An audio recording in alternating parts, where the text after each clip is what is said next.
Ricky will be here for the second show. So if you're worried about Ricky not being here, she was here last night. We took your calls with Ricky instead of Scott. Well, his Spartans went down in the NCAA tournament. Oh, I know that was a little. Uh-oh. Did you see what I have here from our first BOGP get together? The BOGP letters. Wait, yeah. Yep. Right. I have the boxes from the treehouse. I can't believe they still live. Can't either. And I'm missing the M on Magical Mouse Radio on that box. The M somehow got lost in St. Charles, but wow. But I have them, and I just got to get another M somewhere. But I'm gonna make one. It won't match, but I figure Magical Mouse Radio bit the dust, so I'm not in a big hurry to have to make an M because it doesn't. But yeah, those were the best, and man, those things made it all the way home in the back of that trailer. So whatever. That's crazy. All right. So what we're gonna do here is answer your list of questions. So if you have questions, put them in the live chat, and like I said, Ricky's going to join us for the Friday show. She's stuck in traffic right now down in Atlanta, but she'll be here shortly. And so here's the idea so you can simmer on this for a minute, Pam. I haven't told Ricky yet, but I think this would be a fun topic for Friday. And our listeners that are in here with us, Scott, Alfred, Lisa, everybody. What's up?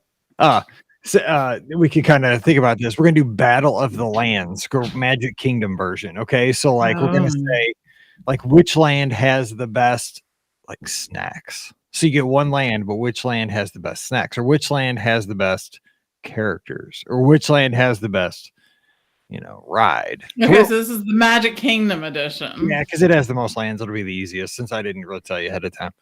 Plus, none of us have learned the new Epcot lands yet. Well, no, I don't even know. There's Discovery. Yeah, Discovery Island. I don't know. World space shuttles. Neighborhood. Are we the neighborhoods, lands? I don't know what they are, but yeah. And every time I think I have them, I'll read an article and I'm like, yeah, that makes sense. And then World I'm like, Motion. Wait, no, World of Motion was a long time ago. Yeah, I don't know. Who knows? Yeah. Okay. Oh my gosh, Mike Bacon's in the house. Mr. Bacon. What's going on, Mike? Yeah, and the crowd goes wild. They love you, Mr. Bacon. That's funny. All right, so we're going to do this, and then Ricky will join us, and we'll actually tell her what we're doing, unless she's tuned in traffic, which would be smart, or not smart. I've ridden with her, so hopefully she's paying attention. 10 and 2 if you're watching, Ricky, 10 and 2. I've ridden with her, too, and it was a little frightening. Yeah, I'm just saying, if you think, picture... Everest, picture Rock and Roller Coaster without a lap belt, backwards blindfolded. Plus, I was in a really small car with her. It was tiny. She was in this rental car, and I didn't even know they rented cars this small, really. Right. And it still had crank windows. Again, another thing that the car should not have had. So. Well, easy. I have crank windows on my Jeep. That's different. Dude, how do you think I got these babies right here, bro? It's a crank windows. You're cranking the windows. Yes. It's a Jeep Wrangler. I mean, the doors come off. It's everything's. How does the top come down? Very hard. I get up there. That's how the top comes down, and that's why it's still on until it gets really warm. And I'm sure that it's going to be down until September. So that's how that works. And it's it's going to rain. We're taking Pam's car. Okay, so let's do some questions. Yep. So this is going to be. Let's go write down the numbers real quick. This will be 258, 2058, and then 2060. We had some lively conversation on the Colin show last night about the DVC towers and about Magical Express if it ever came back. That was fun. Oh. Yes. Yeah, doors off, pegs on. Exactly right. I can't wait. Not yet, though, because it's just fake spring right now. Because it's 78 right now in St. Louis, but tomorrow I think it's going to be 47 in 2 days. Yeah, I heard we'll get one more snow. It may not stick, but we'll get snow one more time. Fake spring. I'm so ready, but I almost want to take the doors off. I got it washed, though. While I had everything on, I went through the car wash today. That way, when I take stuff off, it's clean. All right, that's one of the tricks. If you got a Wrangler. Okay, here we go. 2058. Roll Tide, by the way, Kurt. Here we go. Welcome to episode 2058 of the Be Our Guest Walt Disney World Trip Planning Podcast. I'm your host, Mike Rallman from BeOurGuestPodcast.com and one of the senior agents over at the Magic for Less Travel. Happy Wednesday to you. And of course, I hope your week is going well as always.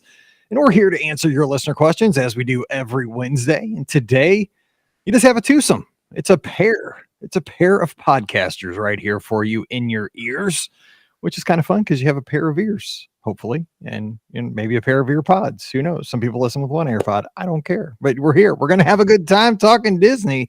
And joining me today, we have Pam Forrester, co-owner of the Magic for Less Travel. Pam, what is going on Pittsburgh way? It's beautiful here today, but like you, Mike, it is fake spring. We know better than to get too excited about nice weather before May. Yeah, I don't know.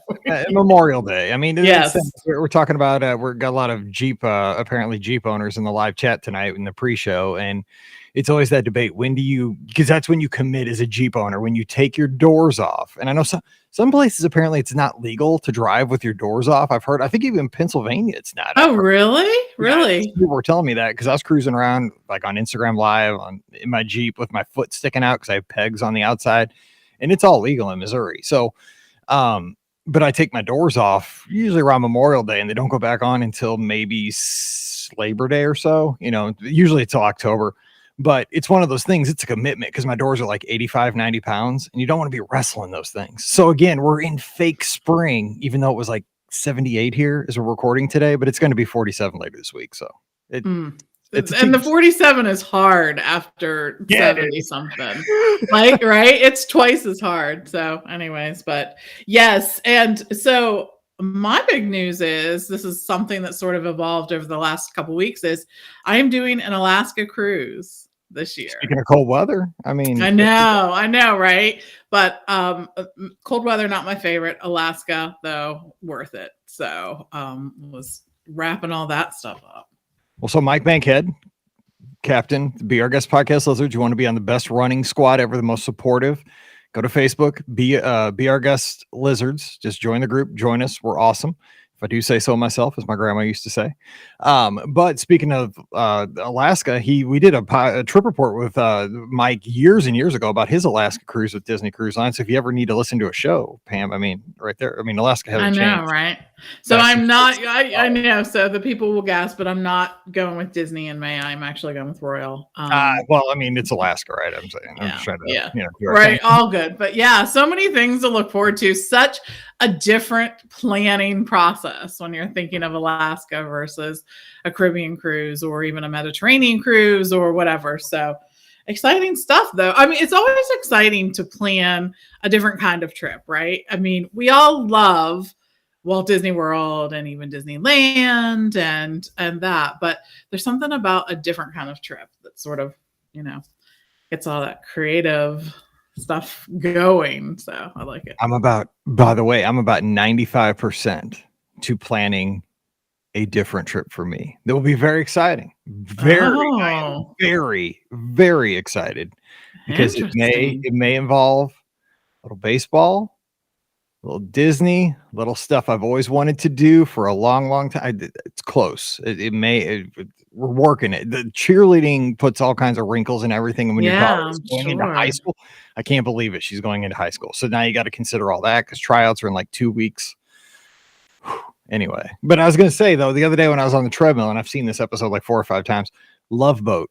There's an episode where they go to Alaska and Mark Harmon gets married there, but they have like a wild bachelor party on the ship, and like his old flame for some reason is on the cruise. They rent out the whole ship, and like the old flame's on the cruise. I don't know why she would even be on that cruise if he's getting married in Alaska, and like she got him drunk and like bad things happen, and then the wedding then like some other couple, because they weren't going to get married, but everybody was there at the ceremony location, so somebody else ended up getting married in their place, but then in the end everybody gets married, so it was all good. Just saying, if you want a little like thing to get you in the spirit, watch that episode. Do that. Yeah, that episode. I'll be looking for that one. Absolutely. And I saw one today that had Tony Dow, Wally Cleaver. So it's great. I love that because I listen to podcasts, but I watch that on Pluto TV every morning with no sound. So I just watch it, and they're like this. I just gotta say, I should do a podcast about Love Boat, but like the set decorations on that ship. I mean, they had a full on carnival, like on the deck, like on deck 11. Oh yeah. I mean, they had like a dunking booth. I mean, it had like a thing you ring the bell, you know, like a tightrope walker across the pool. It was nuts. It was fantastic, but I will say, as a child, that pool area, I was unclear that was supposed to be like a full-on pool for the longest part. Like I remember watching it and thinking, like, what is that area? And then it's the pool. It is. So. All right. So this is not a Love Boat podcast, but I am a Love Boat fan. That's one of my favorite old time shows. Okay. So Dan's got a question here. He's up in Minnesota in the inbox, and he says, memory maker question for a large group. I'll be honest, I don't have an answer to this one, but we're going to ask it anyway. Hey, Mike and crew. I'll be chaperoning a band trip to the world later this month, and the band director, my wife, gave me some cash to purchase memory maker for the trip. I see there's a limit of 25 people on Memory Maker now, and my friends and family list will probably be around 45 when we go. It's 35 band students and 10 family who aren't going. My question is, how does the system determine who gets their photos included? Is it as simple as the first 25 on the trip who get a PhotoPass picture are in, and anybody after that is cut off? Thanks so much for all the information and the entertainment. Dan in Minnesota, who just got a good goalie today in the NHL deadline trade. They got Fleury. Okay, so what do you say? 25 people though, one memory maker, man. That's speaking of old TV show sale of the century there. You know, there you go. Right? Yeah. And I really don't know how Disney would determine this. And honestly, if you called Memory Maker, I'm not sure that they would be able to tell you that either. And so they'd be like, it's a crapshoot. Speaking of throwing darts at balloons. Right. Yeah. It's a challenge right now, I will say. Anyone who's ever placed any kind of customer service call anywhere knows right now is particularly challenging, and Disney, has not escaped that either. So I would say what I would do is I would self-edit. And if you are purchasing the memory maker and somebody else is purchasing it, like that way, you're in control of that kind of information, right? And I would keep my friends and family to 25 if you can. And the thing about your friends and family list in Disney is that you can remove people and you can add them back in too. So I think you mentioned that some of your family and friends aren't going to be there on the trip. So you can remove them and then add them back in when the trip is over, if that helps you get to that 25 person limit.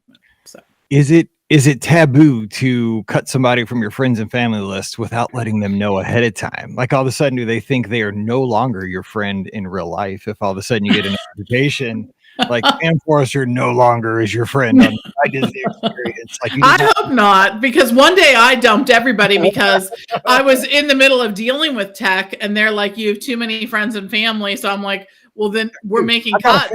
You're like, I'm a famous podcaster, man. I can't help how many friends I have. Back off. I own a travel agency, man. I got a lot of friends.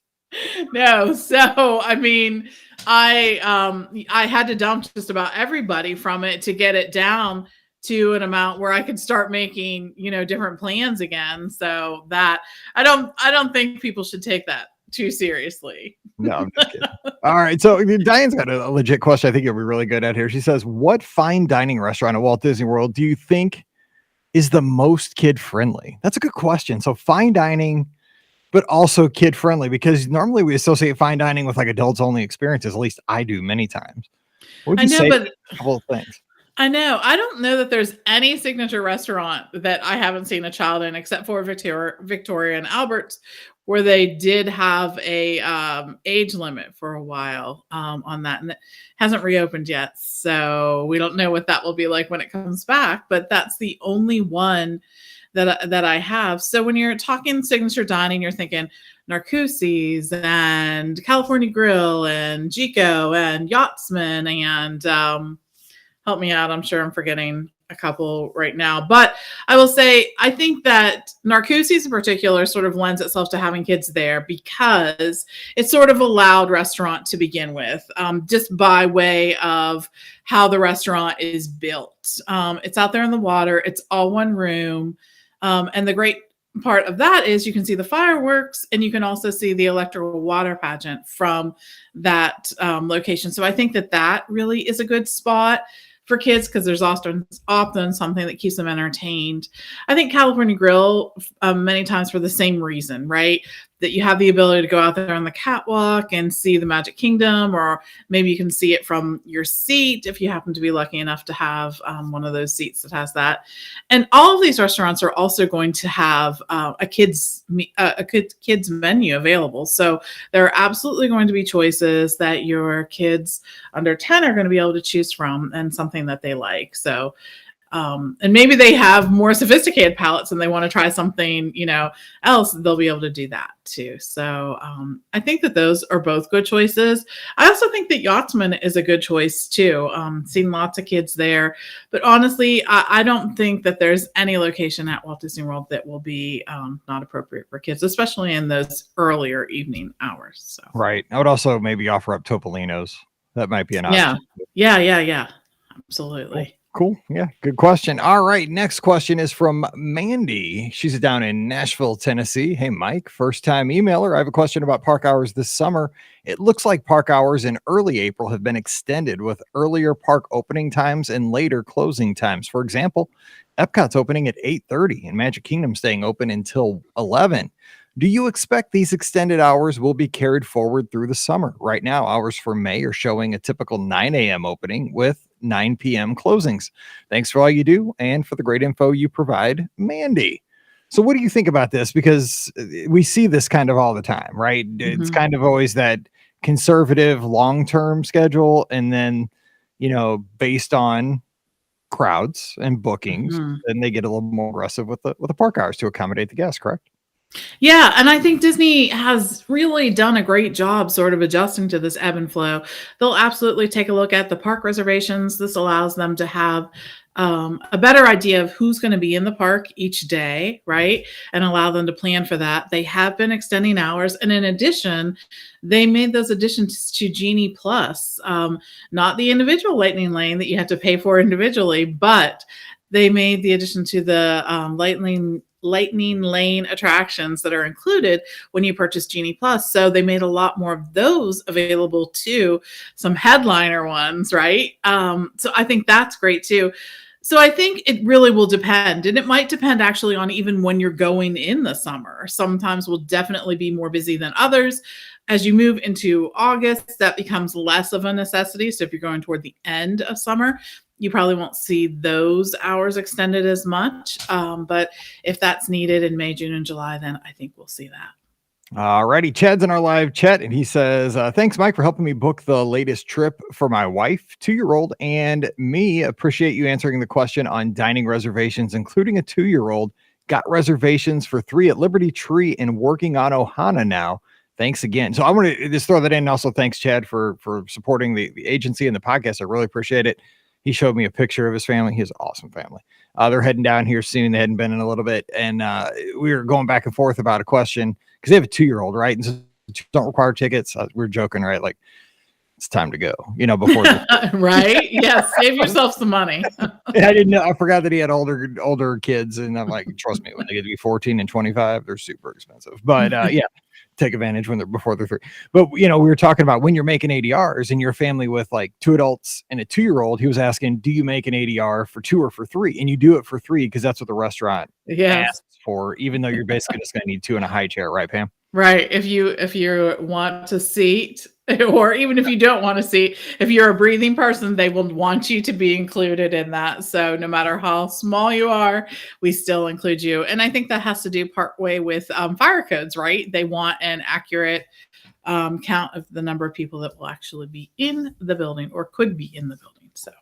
Alrighty, Sergio has a question. Are we able to rent an ECV at Walt Disney World and bring it to Disney Cruise Line for a week's cruise? So yeah, you can. Yeah, right. You can't rent the ones at Walt Disney World because those are actually only available at the parks. Even they aren't even available at the resort. Yeah, but if you were doing a third party and you wanted to rent one for your entire stay, then you could do it there. Yeah, for sure. Because you can bring one on. So I guess they wouldn't care where you got it. Yeah. Good question. All right, Amanda's got a question in the inbox here. Hey, Mike, and the whole BOGP crew. Well, sorry, the whole crew's not here, but we're here, so we'll do the best. Just had a quick question about booking tours, and plenty of Google searching has not cleared it up yet. for real, that's why we're here. I mean, if Google answered it all, podcasts would be irrelevant. Yeah. I do Google things from time to time too, myself, and sometimes the information's not correct, but neither here nor there. I'm looking to book the up close with rhinos for myself and my daughter at the end of August. This is something that is of the highest priority for us and can only fit in one day. It looks like there's only one tour per day, so I'd like to book it at the exact minute I can. I know some things can be booked at midnight at the 60-day mark, and some are at 6 a.m., the 6 a.m. time frame. Could you offer any insight into this? Thanks for all your content and positivity. Kind regards, Mandy. She says Mandy and the Hudson clan. They're out in New Jersey. We've been getting a lot of listeners in New Jersey lately. Garden State. Let's go. There we go. I've never been, but I'll get there someday. Got to get to apparently the Jersey Shore or something. I don't know. Okay. So what tours? That's a 6 a.m. booking, right? It is online. And then if you need to call, it would be at 7 a.m. And I will just say that it's challenging right now with anything that needs to be booked online. And it can, I mean, with dining reservations, that 60+10 is working some mornings. It's not working other mornings. So I don't want to set you up for failure, but for right now, that's what it is. We're starting there. And sometimes what happens is that those tours don't get loaded in on time. And that is, yep. I know. So then when you call, the other frustrating point is oftentimes the cast members don't know if it's sold out or it's not there. I wish I was like, I have a great way to explain this and a workaround and whatever. If we had it, we would have been using it all along because, we run into sort of the same things with this. So just give it a shot. We'll be hoping for you that it happens. And that's the best you can do. So I would just always be like on the early side of things, you know what I'm saying? Because this is very important to you. So definitely do it the very first opportunity, and do it on all kinds of means, call and online. If it's that important, try it on all means. It'll be like me tomorrow, Tuesday, trying to get in the wine and diner races again. Cause that's a whole, my heart's pitter pattering again already because of that. But yeah, it's one of those things, just be aggressive with it and just keep trying until you get it. And just like, I just want to meet a rhinoceros. I know, right? Especially that new baby that was born, right? Did you see it? There's a new baby running around. So it looks and they're so cute. So yeah. I mean, if you say that, they got to get you in the tour, right? I mean, I'm coming to Walt Disney World because I want to meet a rhino. It's like, okay, we're going to make it happen. Most people come to meet a mouse. You want to meet a rhino. So I know. Yeah. We're going to make it happen. All right. Zach's got a question here. Hey, Mike and BOGP crew. My wife and I are annual pass holders and go to Disney three to four times a year, but we've never gone to the water parks. We are going down for the 4th of July and want to do a water park on this trip. Which one do you all like best? It'll just be my wife and I. We don't have kids, but we just don't know which one to choose. We love the podcast. Thanks for all you do, Zach and Madison. So I'm going Volcano Bay. No, just kidding. No, it is better, but that's beside the point. We're going Walt Disney World, but Volcano Bay is better. And I'm not even a Universal guy, but that water park is unreal, and it's just right across town. But if you're gonna go to Typhoon Lagoon or Blizzard Beach this summer, they're both. They're within a whisker of each other. You really can't go wrong at either. I like Typhoon Lagoon. That is the right answer. No, I don't know where you fall. I know Ricky always says Blizzard Beach. So no, I agree. Typhoon Lagoon is the correct answer. And I think for you and I, Mike, it's the theming. Yes. Right? You're supposed to be like I don't need icebergs. I'm trying to get away from icebergs. I mean, come on. Exactly. And I will say too, if you're really looking for Summit Plummet, then that I think is what draws people to Blizzard Beach. But I think I also don't need a wedgie. Right, that's what I'm saying. I'm 48. I don't need a wedgie. I know.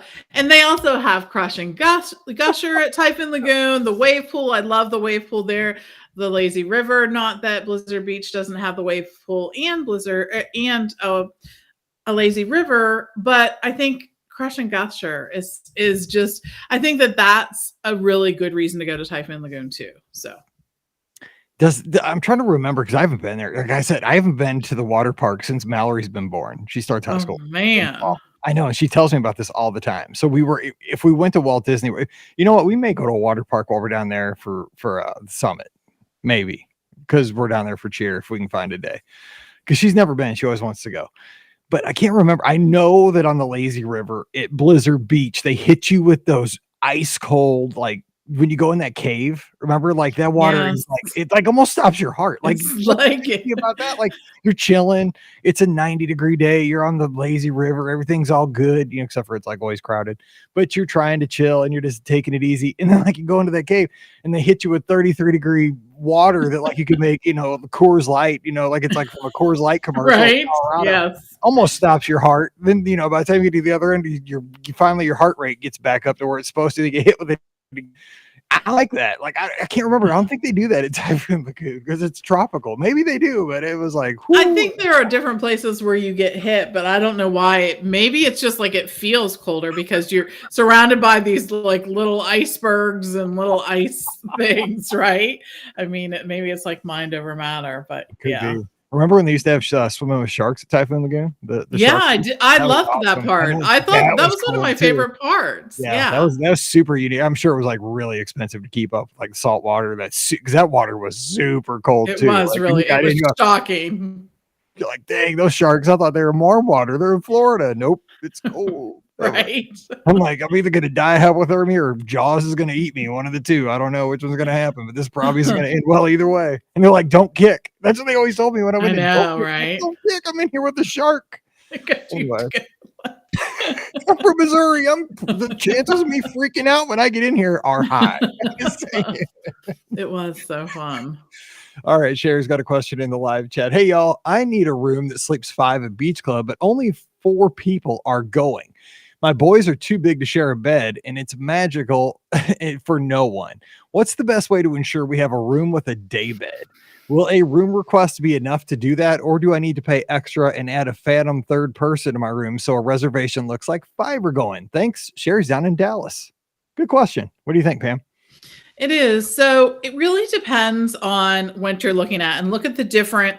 Sometimes there are different categories available that list it. Now, if you do have 5 people, they will absolutely make sure that you're in a room that accommodates 5. That if not, then it's just a request up until that point. So just keep that in mind. But there are certain room categories that will say, and I don't think the Beach Club is one of them, but like at the moderate resorts, if you're looking for one that includes the bed, there are specific categories, that you're going to want to look at. So it is just a request if you have 4 or fewer guests, unless you've booked like a deluxe room or whatever. And it will say they're right on, it will tell you exactly how many beds and people the room can accommodate on the Disney site. So.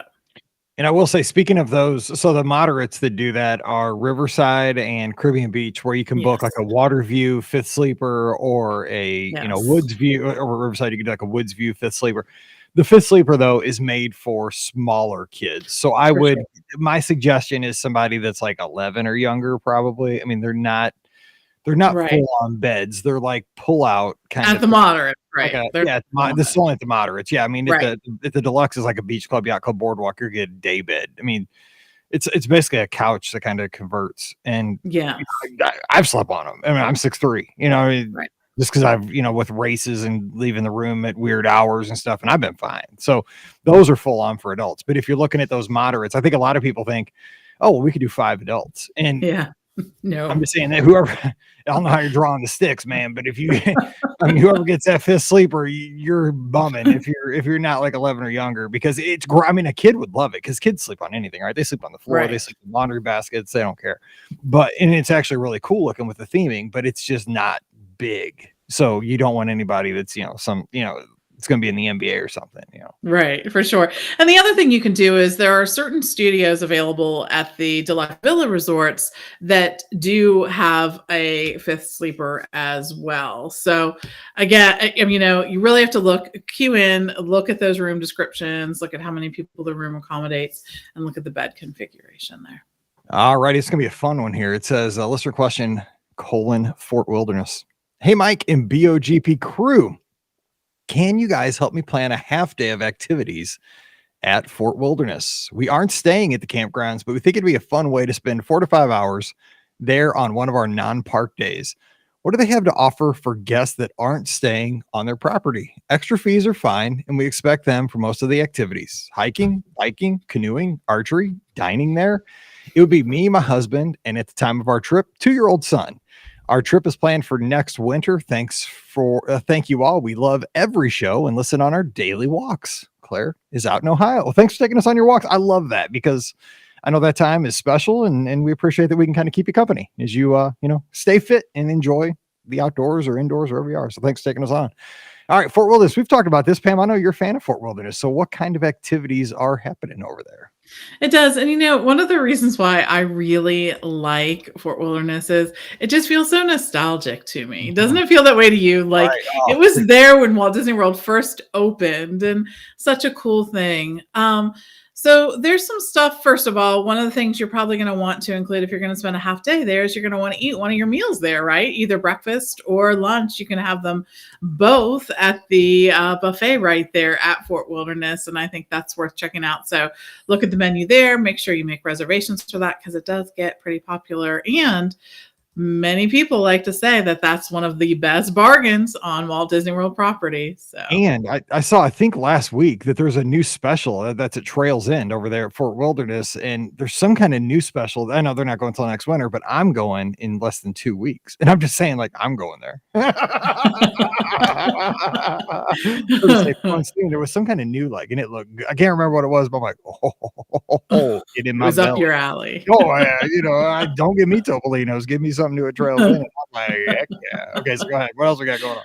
So the other thing that you can look at is Tri-Circle D Ranch, and you're not going to be able to spend a ton of time there, but you're going to be able to see some of the horses that are there, and they are big horses. They're Percherons and Belgians, and they're really big horses. Also nice, but it's really cool to see how poshly their surroundings are. Right? They are treated very, very well, and that's better than me to go through. Right? Yeah, I know. Right? They do have other options that are there too, but a lot of those options take place in the afternoon or evening. So you can look at horse-drawn carriage rides. That's something you have to pay extra for that, but that's sort of a nice ride around that area, right? They have Chippendales Campfire Sing-Along. That's going to be in the evening. And that's, you'll be around a fire, and they have marshmallow kits for purchase and things like that. Sometimes they have some marshmallows available.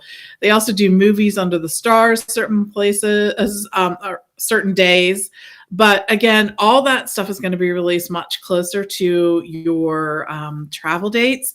The other thing is they had archery. You had mentioned that as well, an archery experience. I'm not sure that has been reopened since they had shut down. So make sure you just call. You can call 407 WDW Tours and check on that. And then something else that they offer there is they have boat rentals, and they also have fishing excursions. So depending on what time of day you plan on going, I think you could definitely, especially when you're including a meal, do a half a day there at Fort Wilderness. There used to be this great path between Wilderness Lodge and Fort Wilderness to walk by, right? I missed that path. I know. When they had announced Reflections, that resort that they were going to build before the pandemic, that trail got shut down, and I don't think it's open again, is it? No, because last time we stayed at Wilderness Lodge, we were walking in the morning, and we walked out toward that way because I was thinking to myself, oh, maybe they opened the trail up again, but they did not. So dang. Yeah. Can you also rent bicycles there? I think you can rent bicycles there, and that's absolutely something to look into as well. They have some cool places to ride there, and it's really nice, I think, just to see some of the RVs or the campers, or especially if you're going to be going during a time near a holiday. If you're going near Halloween or Christmas, you've got to drive around and see, because those folks bring all the stuff to decorate their campsites, and it's incredible. Oh, it's like the guy from National Lampoon's Christmas Vacation. Oh, yes, for Yeah, sure. totally. I mean, that's every campsite's like trying to outdo each other. And that's why it used to be like with that path, I'd stay at Wilderness Lodge and I would run out to Fort Wilderness and I would run all the RV loops around the holidays because it was just, I mean, it was the best run because it was, there wasn't hardly any traffic in there because it's all Right. people riding around on bicycles and, golf carts and stuff like that. It was a great place to run. It's totally safe. And I mean, there's just so much to see. I mean, the vehicles themselves, the RVs, even if it's a non-holiday time, it's cool to see. Like, I'm going to date myself again here, but like the Madden Cruisers, like the $100,000 RVs that are there, and then you got right for sure. But I mean, everybody's got. I mean, a lot of people have like little signs, right at their pad there that says, like this is the Rallman family. Like they've been doing this for 20 years. Every year they come down and they have wreaths and inflatables, and it's just it's almost like this I always like Old Key West because of how communal it feels. Like it feels like you're at a Florida community. Like you're at it's not a resort. It's more of like a community that you're staying there while you're there.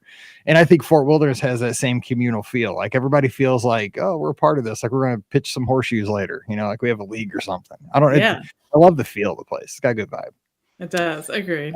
And also too, with the 2-year-old, just one simple thing, they have a killer playground there too. Right next to Trails End. You could just let him or her go, and they do. That's free. Just sit in a rocking chair, watch them. I remember those days. All right, one more question here. I think we have time, and we got a couple more. See, it is from Kala. Hey, Mike and team, we're headed down in April. Question about park reservations in Genie Plus. With Genie Plus, can I change a park reservation day of? We are traveling with our 3-year-old son, and we are lucky to go often, so we are kind of letting him dictate the trip in the sense of repeating parks based on what seems appropriate to be enjoying the most. We have our park reservations with Park Hopper for each day, but I'm wondering how easy or not it'll be to make a change in park reservations the day before or day of, and if it will affect Genie Plus. First of all, you're brave. You're letting a 3-year-old be in charge of stuff because no, just kidding. Well, I mean, kind of.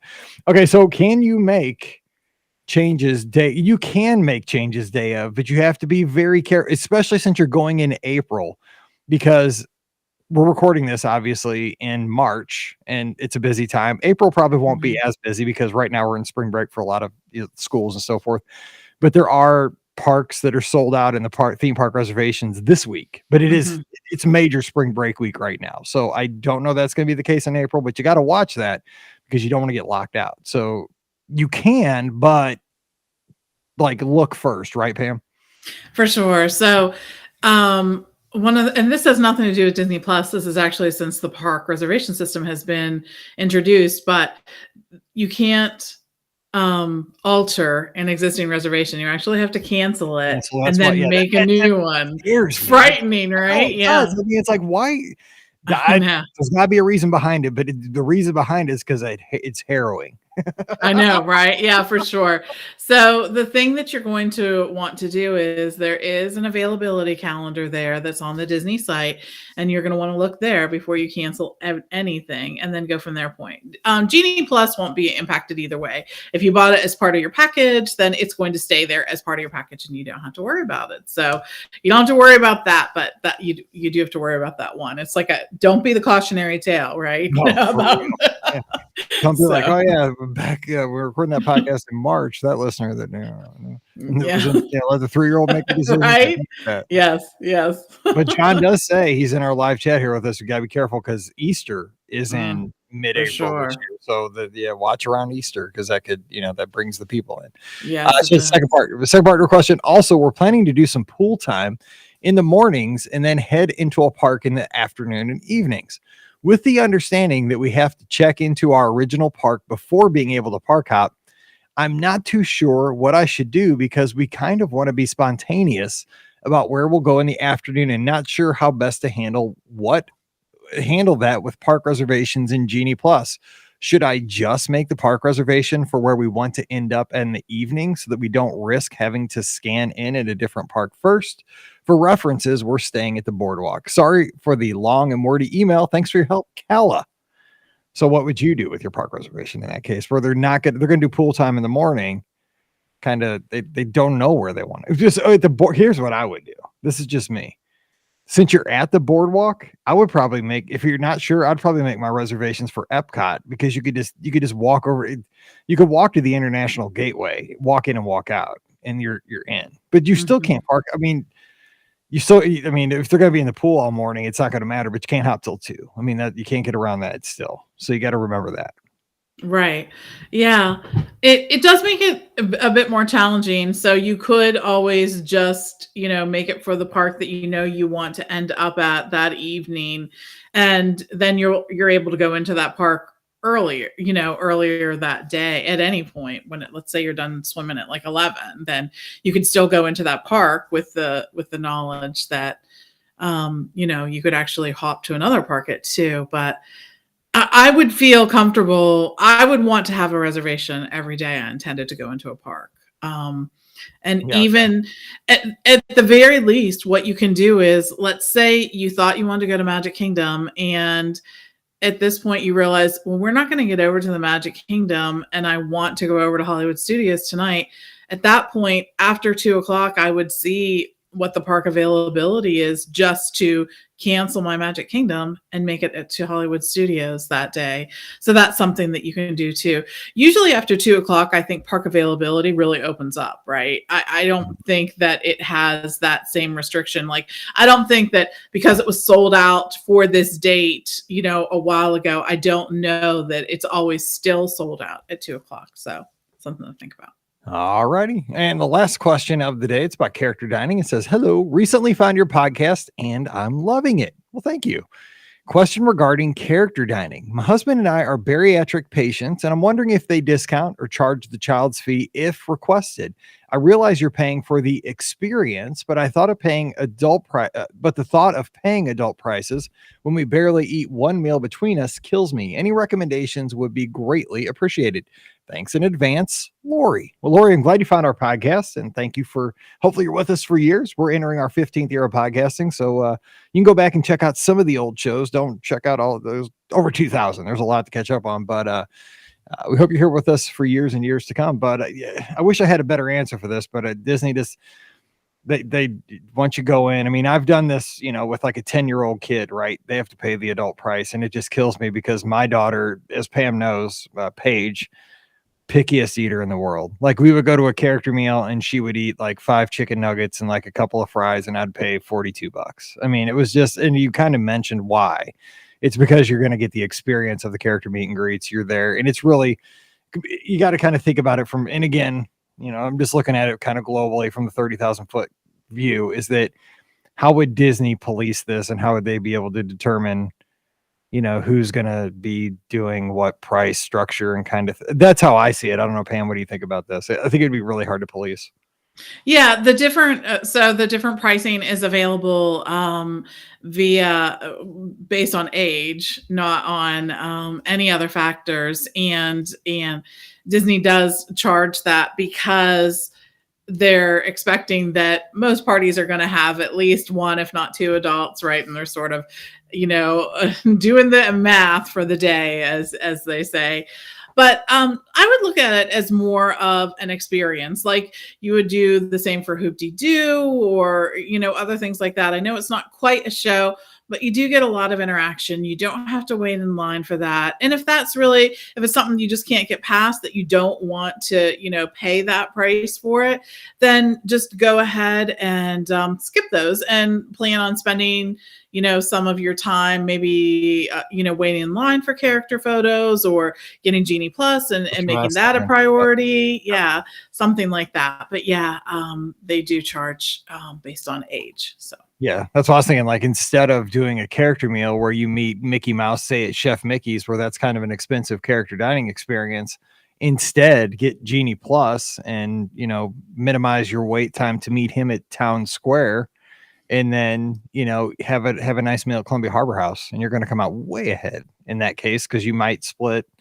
a meal at Columbia Harbor House, or like a meal and a half, and you're way ahead there, and you have Genie Plus for the entire day. For sure. For other experiences. That's probably my best suggestion. You nailed it, I think, there. So that's what I would do. All right. Well, that's going to do it for listener questions. Again, if you have questions, send those in. We got a lot of them in the inbox today, and we appreciate that so very much. Send those to Mike at beourguestpodcast.com. Also, we've gotten a few of our crazy questions that we're going to answer here in just a few weeks. Crazy questions. Anything you wanted to know, no matter how bizarre, about Walt Disney World. We want those questions because we're going to do a show all about that here in the next few weeks. Send those to Mike at beourguestpodcast.com. Put crazy question in the header.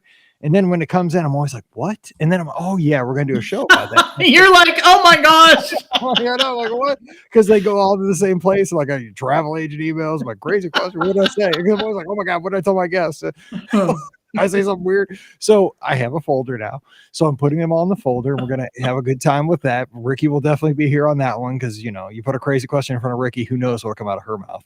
So yeah, we're going to have fun. So if you have a crazy question, anything you want to know, put that in crazy question, Mike at beourguestpodcast.com. Any other questions, throw them to that email as well. We love hearing from you. And we love that you take the time to write in and, you know, join us live here on Facebook and YouTube on Monday afternoons. And it's just, we love our community. We love you guys being a part of this whole thing we do. So don't forget, all of our podcasts are brought to you by the Magic for Less Travel.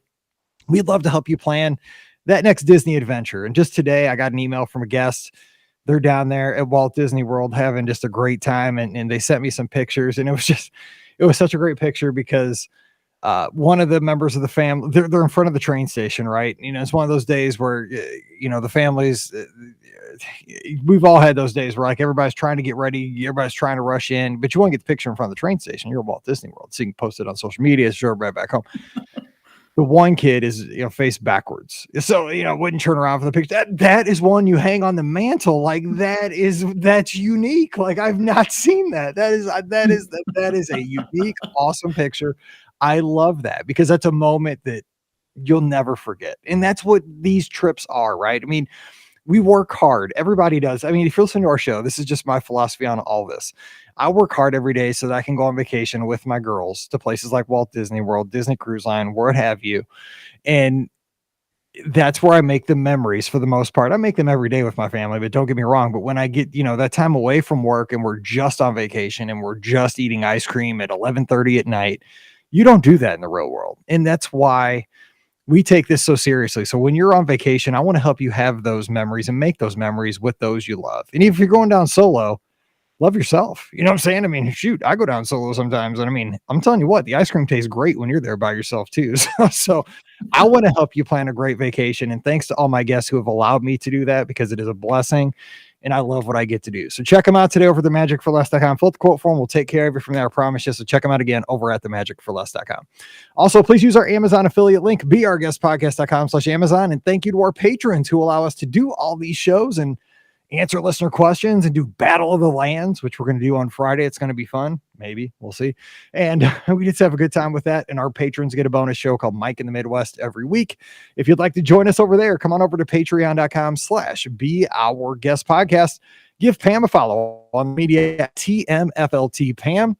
Ricky, who is not here, she is probably home by now, out of traffic. She's at Ricky Nibs, and I'm at BRGuestMike on Instagram and Twitter. Give me a follow. I'd love to talk to you on the social media.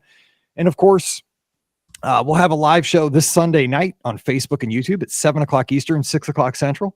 And Lord help us if they change the time zones, because then it'll be dark here and that'd be crazy. Like in the wintertime, we don't want that. But we could talk about that Sunday night on your calls.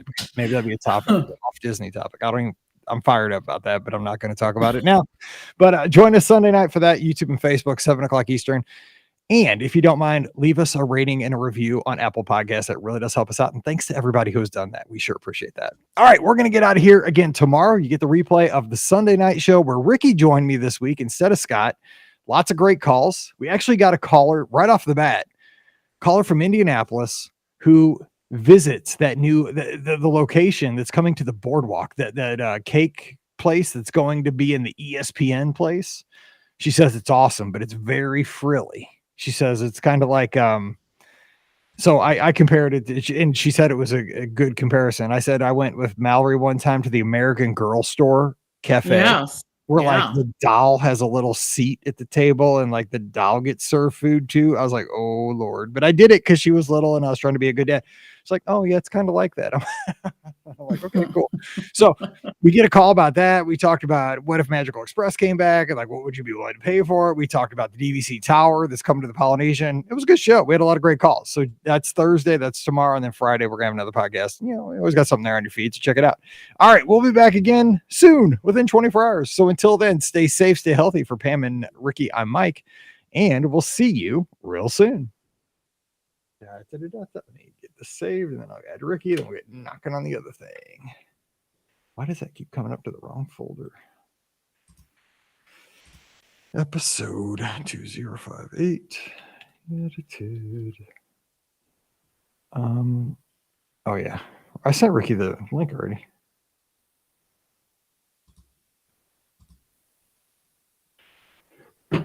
Has texted her. Going solo at the end of August and can't wait. Any bucket list solo tips? I'm sure that should have been tips. I always get all the snacks that I want. That's always my thing. I get my snack. Everybody else is there.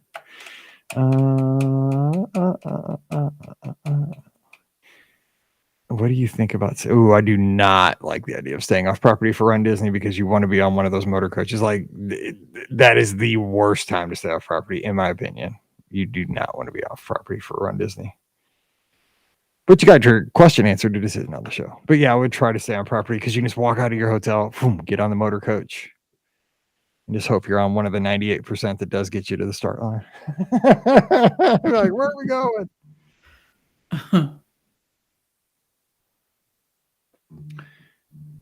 Okay, let's see. I don't know where Ricky is. I just texted her. Any rumors of 2 p.m. park hopping moving to an earlier time anytime soon? I've not heard anything on that. I haven't heard of that either. Not a peep, said the mouse to the cat. Come on, Ricky. She can't still be in traffic.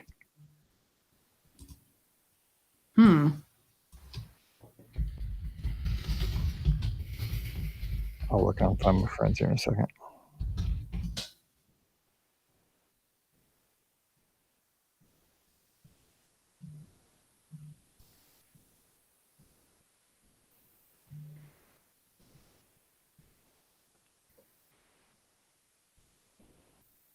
Come on, Ricky. Yo quiero Taco Bell.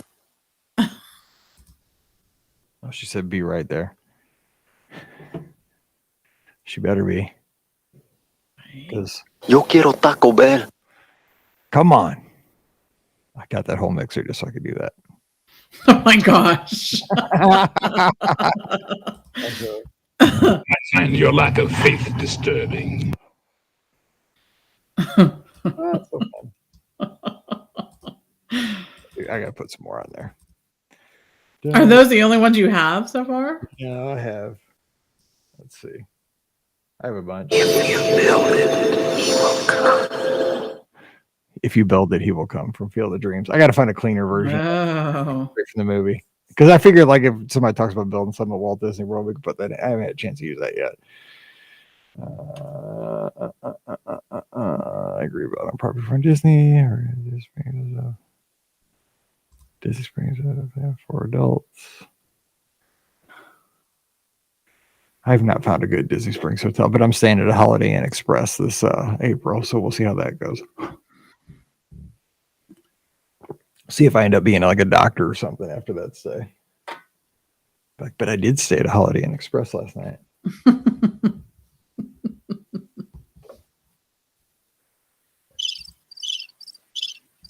Crickets. Come on, Ricky. Last night, Ricky kept getting mad because every time she would talk, I'd do this. So Be Live has struggled lately. Like every now and then, have you noticed? Like, yeah, you're a little flickery. It's making me a little nervous. Yours too. Yours does it to me. So it's weird. Alfred, Pam has family time on Sunday nights. We do. You're just lucky family time. You're just lucky that I don't. It's our non-negotiable. We Right. all meet on Sunday I've night. said that is correct. You get Pam on Monday nights. You get Mike on Mondays, Yep. Wednesdays, Sundays. Yes. Come on, Ricky. It's my big non-negotiable. My whole family does. Oh, Yeah, I excuse get that me. now. That's good though. That's good. Yeah, I know. It's hard, like really and truly. It just is. It's hard to, get together on different stuff. So Oh, I know. For real. What's What's up? up, Ricky? We just finished the second show. Okay, good. Sounds good to me. Bye. Ricky's here. Yeah, there you go. Thanks. My theme music. That is your theme music. That's why I got it labeled on the board. Ricky's theme. That's disturbing. Don't know what to say about that one. So, yeah, that's also my theme music. I feel like. Yes. Is that yours? Yeah, that's me. Yeah. Oh no. Okay. Anyway, hi. I made it through traffic. Good. I know. I was wondering. Like, I was like, dude, I always look and I'm like, okay, she's in Swanee or whatever. How you say that? Swanee. Swanee. Mhm. Like, she needs to get towards Sugar Hill. Like, I Yeah. need her to get the Sugar Hill gang. Every Monday, I'm like, get up by Sugar Hill. Right? Means we can start the show. Exactly. Yep, that's me. Yeah. Just traffic Oh, is a nightmare. I didn't tell you what we're doing, but I told No? Pam. We're Okay. doing Battle of the Lands, Magic Okay. Kingdom version. So we're gonna all throw something out there. Like it'll be like at the Magic Kingdom, which land has the best snack? Okay. And then we all have to pick one and defend it. Or which land has the best blah Okay. characters or whatever we can pick. Okay. We'll just talk about it. It'll be easy. All right. Sounds It'll be like a plan. fun. It'll be fun. Okay. Yeah. I'd like to 2060. beat y'all. Yeah, that'll be good. Oh, wait, hang on. Let me do this real quick. On screen agenda. I'll flip this over because I did this while I was waiting. There are some new dishes at Space 220, including a I saw that. quinoa burger, Quinoa thing. What's quinoa, yeah, quinoa, steak salad, and the short heck is cake. quinoa? Yeah, quinoa burger. That quinoa burger is That's what we call it in delicious. Missouri. That's what we call it up this way. Oh my gosh. Quinoa burger. Oh If no. you went out on the street where I live and you put that on a menu, at You're- least 50% of the people would call that a quinoa burger. I guarantee you. You're not wrong. You're not wrong. People would definitely call it a quinoa burger, or they wouldn't have an idea how to say it, or whatever. So I have no idea what it is. I know that it's quinoa, but I have no idea if that is a plant or if that is a fish or if that is an egg. It's a grain. It's a grain. I have grain. no idea. Yes. Yeah. It's a grain. Do not know. Well, you're not eating a lot of quinoa, are you? No, I am No. not. Because I told Pam, my Pam the other day, like, because, I gotta go through Twitter and you see all the like new menu items. And anytime I see like anything that says new, as soon as it says plant-based, I'm like, next. Nope. I'm out. Let's go. We're not eating that. I don't eat plant-based. That just means out. I know it's for some people, but it is not for me. It's like I'm sure other people like, it's meat, like out. I mean, the world takes all kinds, and that's just like if I want plants, I'll eat celery or something. Oh, that's a plant. That's Okay, fine. let's do this. Here we go. 2060. Welcome to episode 2060 of the Be Our Guest Walt Disney World Trip Planning Podcast. I'm your host, Mike Rallman from BeOurGuestPodcast.com and one of the senior agents over at the Magic for Less Travel. Happy Friday to you and welcome to the Sweet 16. If you're a basketball fan, maybe your team is doing well. Probably not. I'm in Missouri, so that means that I'm just no dog in the fight. We haven't even had a dog in the fight since like November, but you can enjoy a little basketball. And of course, we did a PSA on this, I think about 3 or 4 weeks ago.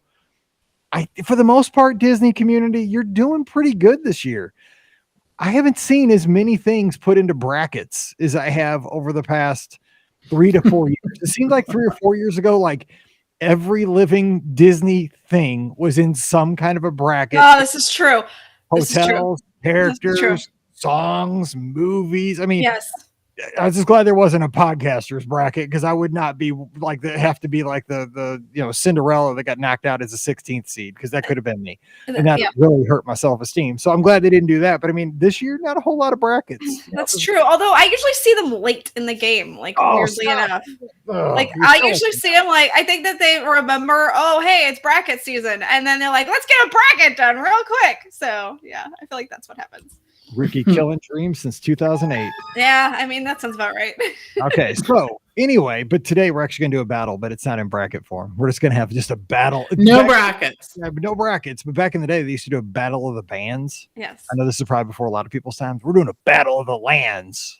This little play on words. Okay. It'll be fun. Anyway, but let's talk about the ladies who are joining me today. So joining me today from the mouseforless.com and finally free of the clutches of the greater Atlanta traffic, we have Ricky. Ricky, what's going on? Happy Friday.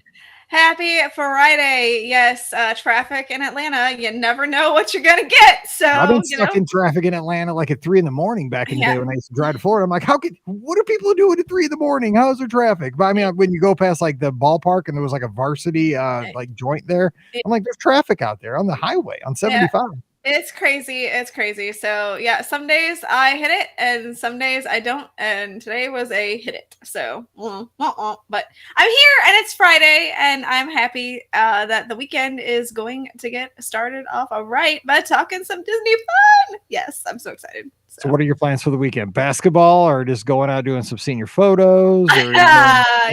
What do you got going on? Actually, nothing. I don't think we have any plans, which is kind of nice. So yeah, that's the good part. Nothing planned as of right now.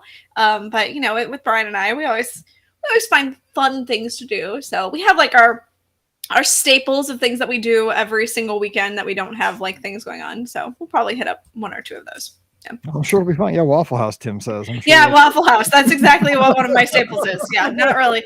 But they do have good waffles. Which there's nothing wrong with that, man. It's scattered, smothered, and slathered dreams. I mean, right there. So they're the waffles that Disney sells. Just shh.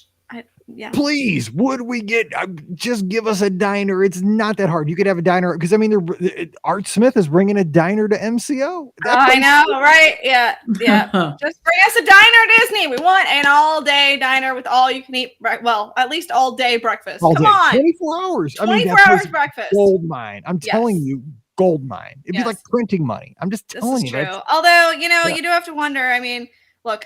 The clientele at Waffle House at 2 a.m. is not necessarily the best. Dude, our podcast is popular with Waffle House. So there's a Venn diagram. Dude, Waffle House and be our guest listeners.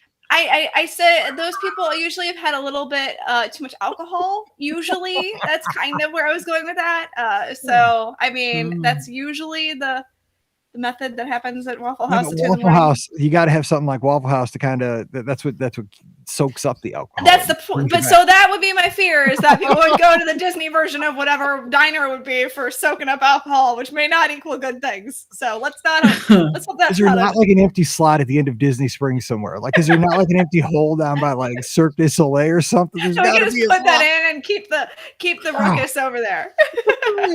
Come on now, or on the boardwalk, please. Anyway. Also joining us, we have the co-owner of the Magic for Less Travel, Pam Forster. Pam, we're just totally just taking the value out of Walt Disney World, one podcast at a time. What's going on? I think it would be an interesting addition. I for many reasons. Find interesting. Wait, which one? The Waffle House option or just the 24-hour diner? I think either would be interesting. I can't ever see the 24-hour anything happening, but. Yeah, I think they would be interesting additions. I'm not sure if those are going to make it through the whole blue sky process onto the actual putting them into reality. So. Let me live my dream, Pam. Let me live my dream. I know that we've talked about this forever, but it's just one of those things. Like, it just seems like it wouldn't be that hard. You could just theme it to the 50s diner. Yeah. And just put it anywhere. I mean, there's so many places you could put it, and I just think immediately, because there's such a like just desire for nostalgia, but also everybody likes breakfast foods and like sandwiches. I mean, and you could, then you charge more than you should for it. And I mean, it makes this stuff's probably not that expensive to cook. Exactly. I bet it would make a ton of money. It oh would. my gosh. Yes, exactly. 100%, Mike. I'm with you. I've been saying Johnny the Rockets diner. or something. It'd be like a Johnny Rockets or something like that. Well, I hope it's better than Johnny Rockets. Well, I mean, but- just something akin to that, But I don't want like a chain. I don't want a Waffle House, but I mean No. a diner, just like a Disney diner. Disney diner with 24-hour breakfast. Could be, yeah, absolutely. It's A got to breakfast have a all day. 24-hour breakfast. You cannot do this without a 24-hour breakfast. That's Biscuits the and problem. gravy hits harder at like 2 p.m. This is So true. bad. This is true. Yes. Okay, Yes. I'm stopping yes. the show and going up to get a biscuit and gravy. Okay, anyway, today, here's what we're talking about. We're going to talk a little food. We're going to talk some characters and attractions and all kinds of stuff today. We're heading to the Magic Kingdom, so we're taking a quick trip. So enjoy that if you're on your walk or if you are doing the dishes or if you're on your commute, whatever it is, little mental vacation here. We're going to do a battle of the lands. I thought about this on the treadmill the other day. And what we're going to do is we're going to all throw out a topic at the Magic Kingdom. We're going to say, so I'm going to start us off by saying, which land at the Magic Kingdom has the best snack? So you want to get the absolute best snack. Which land has that?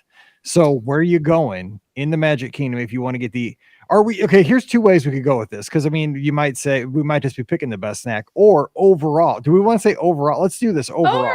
Okay. Which land overall has the best snacks? So All you're right. trapped in that land. Which land? It's kind of like our Trapped In series that we did. Yeah, Yeah. back in the day. So yeah, that'll kind of makes it a little bit more interesting. So which land over? Because otherwise you just be like Dole Whip, Adventureland done, or something like. If you're Dole Whip, Right. I'm not. So let's say like which land overall Okay. has the best snacks? All right. Okay, so Ricky, I'll let you go with what you think right off the top of your head. Which land of the Magic Kingdom lands would you go for overall best snacks? I mean, I think you gotta go Adventureland. Now I, like you, do not like Dole Whip. I also don't like Citrus Swirl, but I know obviously those are 2 very popular things that people enjoy when they're in the Magic Kingdom. Although RIP Citrus Swirl, I'm not really sure what's going on with that, but let's just assume that Citrus Swirl is there. So I think the supply chain there's a problem getting oranges to Florida or something. yeah, something like that. I don't know. Containers, I don't know. But then you also have the gloriousness of the cheeseburger spring roll, which is not I've mic still drop. never had one of those things. So good. The problem is like there's always a long line, and There's a very long line, yes. But also like I always go past that cart like right after I've eaten. Like I'm never hungry, and I always want one. I'm heading that way right as I first go in the park usually. So Yeah, I'm I like, need to get one. cheeseburger spring roll, let's go. So yeah, it's so good. So Like, would you rate that a 10 out of 10? Is it that good? I mean, everybody says they're that good. I mean, I don't know if it's a 10 out of 10, but it's up there. It's like a 8.5, 9, I would say. Okay. Yeah. But I mean, if you don't like the cheeseburger version, they have the pepperoni version as well. Oh my god, this sounds even better. I see. You get the choice. I like the cheeseburger version better. I'm not a big pepperoni fan, so but I'm not making a choice. I'm getting one of each. That's Well, you get it see, just that's to what get they more than do. one? You Or do can they do that. You Yeah. can get one of each. Yes, exactly. So that is my choice for the best lands snack. Now I wish there's a sweet snack that I liked better because I don't like Dole Whip or or the other one that doesn't exist right now. But overall, I think that they have the better snacks for most people. Yeah. Okay, there's your argument for Adventureland. Pam, where are you going in the Magic Kingdom for overall best snacks? What are you going to nominate here? This one is rough, but I think I may go with one of the locations that actually doesn't have that many locations, and that's Liberty Square, because you have the waffles to choose from, right? Okay. You have the waffle with the fruit and Nutella, and then you also have the chicken version of this waffle. I think both are good contenders for best snack. You also have in Liberty Square, you also have a little it's sort of like a candy store, not really though, that little place, Yeah. So in that spot there, but I really think the waffle is the slam dunk for Liberty Square in that space. And you have funnel cake there too. So that's I true. mean, that's a staple of all theme parks, I feel like. So funnel cake. Yes. Yeah. So those are good second and third place choices. I Yeah, do of like course. those. Okay, so here we go. The land with the best snacks at the Magic Kingdom, which you guys failed to mention is Main Street USA. Okay, let me Oh, tell you, that's- give you the reasons. This is So, facts.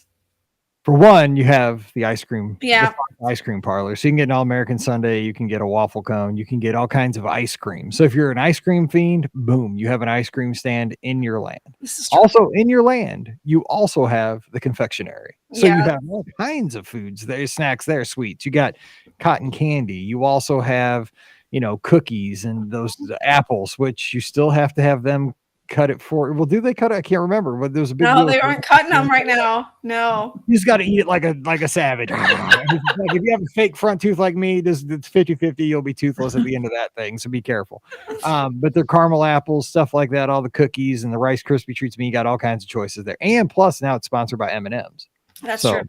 there you go. That's facts. So what else do we have? We have popcorn. Yeah. In Main Street USA, you have the popcorn cart in Mhm. Town Square. So I mean, popcorn, sweet or a salty treat, boom.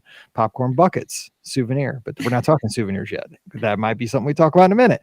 But also, you have Casey's Corner. You have corn dog nuggets for a snack. Yeah. Because I mean, a hot dog I think would be a meal, but corn dog nuggets with cheese, solid snack. So there you go. That's what I would say.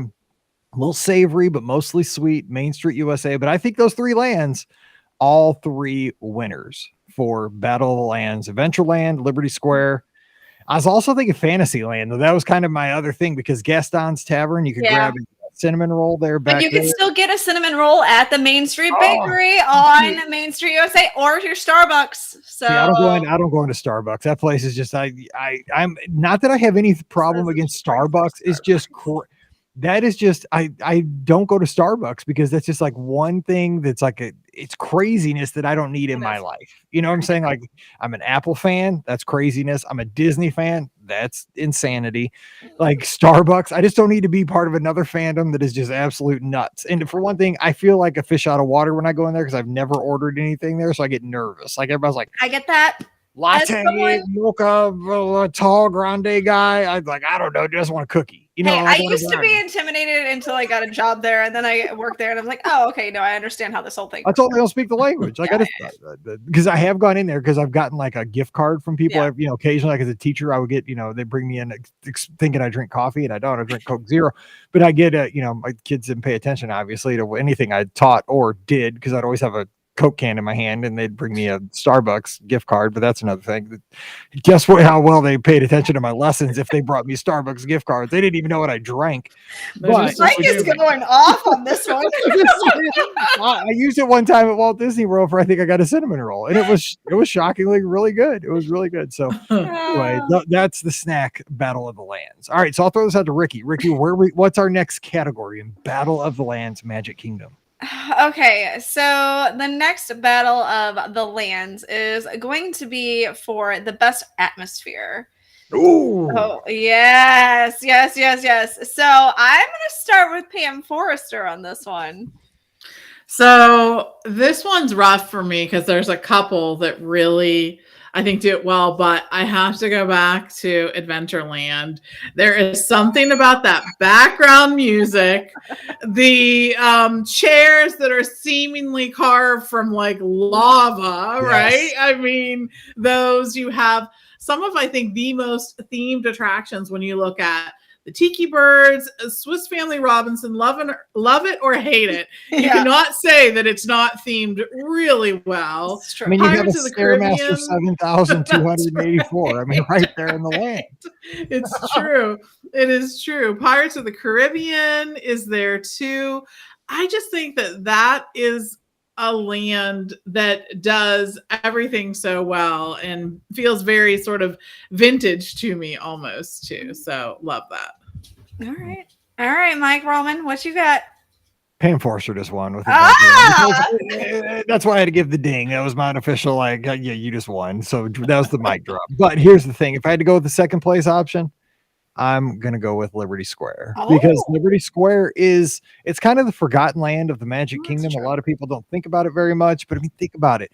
It is very colonial America, and you just don't get that many other places unless like you live in Virginia. And I guess there's Williamsburg, something like that, where you can go back. I'd love to visit there someday. I've never been there, but you got the Haunted Mansion, which kind of takes on its own persona, especially at night. It has a different feel to it. but you also have the big Liberty Bell boat, which is kind of fun, for somebody that's from St. Louis. We have the Mississippi River, and we have those boats that you can tour on, down by the arch. And it's just, you got Ye Olde Christmas Shop, here's the thing about Ye Olde Christmas Shop. I love that store, and I love it more in July than I do in November, because it's just more fun to go into that shop when it's 100 degrees and your Christmas stuff has been put away for 6 months. And you can see like Christmas lights and Christmas trees, and you smell that Christmassy smell in that store. I love that. And I just think that as you pass that bridge, especially like as you're walking from the hub over that bridge and you see the sign that welcomes you to Liberty Square, they just do Liberty Square so well. Because in my mind's eye, when I was like a 11-year-old, 12-year-old reading stories of like Paul Revere and, reading my history books in elementary school, that's what I pictured. And Disney brought it to 3-dimensional life right there. As I look at the Hall of Presidents and I look up at the, the windows and the shutters and, the rifles in the windows and the lanterns. I mean, I think it's themed beautifully. Even Liberty Tree Tavern, good food. So I'm going Liberty Square, even though Adventureland wins. Okay, so Ricky, what about you? I mean, both very, very good answers, but you're both wrong. Because the answer is, of course, Tomorrowland at night, especially because like during it has the atmosphere of this land. It takes on 2 different personas, both in the day and at night. In the daytime, you have kind of it's got more of the steel feel, you see more of that steel, and of course they've kind of changed it a little bit now by painting a lot of it, but it has that very like it just feels very awesome. And you've got the music, but then at night it takes on that whole new effect where they put on the neon and it just lights up the entire area. You can't miss the land. I mean, literally it's just glowing. It's perfect. I love all the neon that's there. It's got great attractions for the whole family that run the stretch. So you've got things like Space Mountain, you've got things like Monsters Inc. Laugh Floor, you even have, Carousel of Progress, and of course for the little ones you have things like Buzz Lightyear, which I'm terrible at, as well as, the Tomorrowland Speedway. You've got great, dining options. Of course, there's no like. Wait. You said we have great dining options in Tomorrowland. All right. I'm just going with the pretzel. Let's be honest. I've been going to the wrong Tomorrowland. I'm just going with the pretzel. I mean, there are dining options. I mean, there is Cosmic Rays, but okay, all right. But look, Cosmic Rays is good in the sense. Oh, it's fine. I'm not saying, but I would not necessarily put great in front of it. It's great because you have entertainment with Sunny Eclipse. Yes, Sunny Eclipse. Where else are you going to get that besides Chuck E. Cheese? And heck, Chuck E. Cheese doesn't even have those anymore. So right. I mean, it's not the Rocket Fire explosion, but it's close. Exactly. So I mean, I'm just saying. I think that Tomorrowland wins with the atmosphere. It's a great land. It's so much fun. So I'm sorry I was doing well until I said food. I ruined it with food. I was thinking like. Because they used to have the coffee thing at Anti-Gravity's, I think. I think they took that off the menu, though. So that was ice cream. All right, the food's not so great. Take the food off. But I mean, it does have like the sweet. I hope they still have. I haven't gotten it. Let's finish going with the sweet cream cheese pretzel. Cream cheese pretzel. And I often get things at the Joffrey's as well. Yep. It's just the whole coffee thing. Yeah. So donut. I've had that pink donut while I waited in line for Space Mountain at Rope Drop. See, I'm thinking of going there for coffee and snacks. I know it's not like it wasn't the best snack land, but I still think about like grabbing a snack in Tomorrowland. There actually is something at Cosmic Rays I've had in the last couple trips that is really, really good. Like I've had on my last day right before getting on the plane, which I knew I shouldn't get. It was like a chili dog or something. Yeah, they have a gigantic chili dog. Yes, that's what I got. And Mallory's like, "You're getting on this, and we're getting on an airplane like in 4 hours." I'm like, "Yes, we're just going to make this interesting." They have a gigantic. Yes, all right, Pam, you're up. Battle of the Lands. What's our next category? All right, so we're going to which land has the best attractions? Oh. And this one's so hard, I think. I think that there's a lot of good choices, right? So, Mike, what are you going to name first? What do you think? Okay, I'm glad I get to go first on this one, and I'm going back where Ricky just left. I'm going to Tomorrowland because of variety here, okay? And I'm just going variety of attractions. So if you think about Tomorrowland, even though it might not be the overall thing you're going to think of first of all for attractions, Magic Kingdom, hear me out here. You have an e-ticket in Space Mountain, also a classic attraction in Space Mountain. Now it's also a visit to the chiropractor when you get home. So Yes, consider for that as sure. well. And I am very much on the cusp. I mean, I think about this more and more every trip at this point. Like, there are attractions that I am going to have to retire from my. Uh-oh. Yeah, every time I say this, but I still get on this ride because it is for years and years has been my favorite attraction anywhere on property. I love this ride. I love space. I love this roller coaster. I love everything about it. It's from 75. It's like my jam. I just love this attraction so much, but this attraction does not love me back. It does not love my back, and it does not love me back. So eventually I'm going to have to just, think about the good old days of when Mike and Space Mountain got along better, but I can still maybe do it for another couple more years. But I just think it's a great, great, great attraction. But think about it. Like you just mentioned, little kids, you have the Tomorrowland Speedway. And here's the thing about that as a parent, it's always fun to take your kid on this when they're little and just let them drive. Like you have to, a lot of times you got to hold down the gas pedal with your left foot and they're just steering and they're bouncing off that middle rail. Just, and again, this is another trip to the car, but this common theme for Tomorrowland apparently, because your neck's sore after that, but your side hurts because you've laughed so many times with your kid. They're driving, they're having a good time. And you're having a good tour of Tomorrowland there. It used to be longer, but it's not as much. So that's a fun ride. You have a very, very underrated show in Monsters Inc. Laugh Floor. I love that show. Again, it's my kind of humor. I think it's dad humor. It's very funny to me. I love when it's that, do, do, do, do, do, and they put the light on the guy. I mean, that's never not funny to me. Like, Right. I mean, That guy. exactly. I mean, they do it. Just boom, do, do, do, do, do. I'm almost cracking up right now just with that sound. Just picture, and just all I gotta see is Roz just looking. Boom. Okay, it's hilarious. So that's a fun show. But then think about it. You also have the People Mover. I mean, classic. Like everybody loves the People Mover. Get your feet, get your load off, see all of Tomorrowland, get to go inside of Space Mountain if you're a scaredy cat. Like I was, when I first went, I didn't want to go on Space Mountain, but I got to go in it. Get to see everything, and also Carousel of Progress. A great place to see a show where you're moving and you're seeing kind of the history of how technology has evolved. It's really got it all. Great soundtrack at night, neon lights. It's, got, like Ricky said, a lot of the things, but yeah, attraction wise, a lot going on there. I wish it still had Alien Encounter. I know it didn't fit, but it was fun. And Buzz Lightyear too, which I always forget about Buzz because it always seems like it has a long line, but again, that was Toy Story version 1 or Toy Story Mania version 1. And it's still fun. I love it, but it's just been exceeded by Toy Story Mania. But yeah, I would say that is why I'm going too long, but about my beloved Tomorrowland. So Ricky, what about you? What do you say? Gosh, this really is tough. Tomorrowland was going to be one of my options, but I think I'm going to go Adventureland, actually. So for a lot of the reasons Pam mentioned earlier, you've got things like Pirates of the Caribbean, which many people think is like the pinnacle Disney attraction. You've got the Enchanted Tiki Room, which of course gave Walt the idea of creating, the audio animatronics in the first place. You've got the Aladdin Magic Carpets, which is not the best attraction in the world, but it is great for kids. So there's something there for the little ones.